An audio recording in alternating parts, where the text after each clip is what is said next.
Thank you all so much for being here.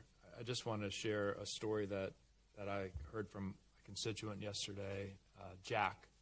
And Jack is 25 years old, and he and his wife moved to Fairfax County, Virginia a few years ago, looking for economic opportunity.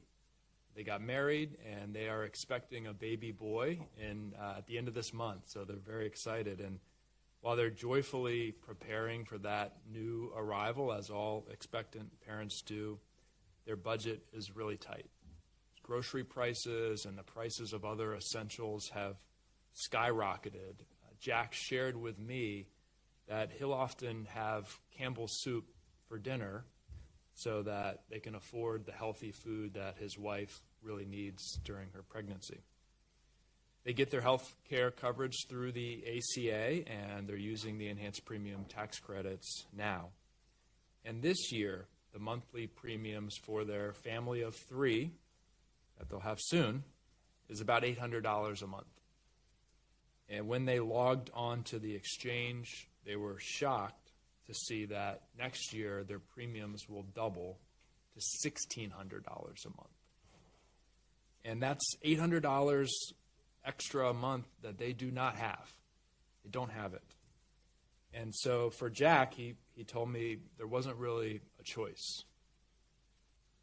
They've decided that he'll forgo health insurance next year so that his wife and their new baby will be covered. And this is not a choice that any family should have to make. But these are the choices that families across the Commonwealth of Virginia and across the country are facing. In my district in Northern Virginia, 19,000 people are about to see their health care costs skyrocket if Congress doesn't act to extend the enhanced premium tax credits. And as you all know, this is happening in rural areas as well, which will be hit a lot harder by Washington Republicans' refusal to cancel their health care cuts. And it is shameful. And that's why we're here today fighting to make sure that no family has to choose whether mom or dad will get their health insurance next year. And Republicans need to come back to Washington and join us at the table to negotiate and prevent these devastating health care cuts to give families like Jack's and millions of families across the country the peace of mind they deserve, that they'll be able to afford their health care coverage next year. And I wanted to just ask you, Ms. Gooden-Stewart, in your work, in your experience, what is the impact on a family, the impact on children, if one or more of their parents don't have health care coverage?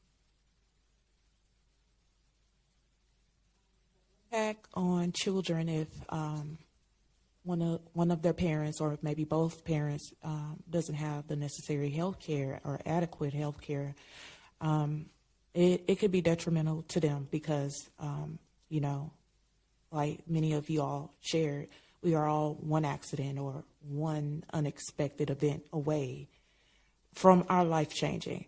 So, not being able to have both parents at their most healthiest form, it can weigh heavy on a child mentally and physically.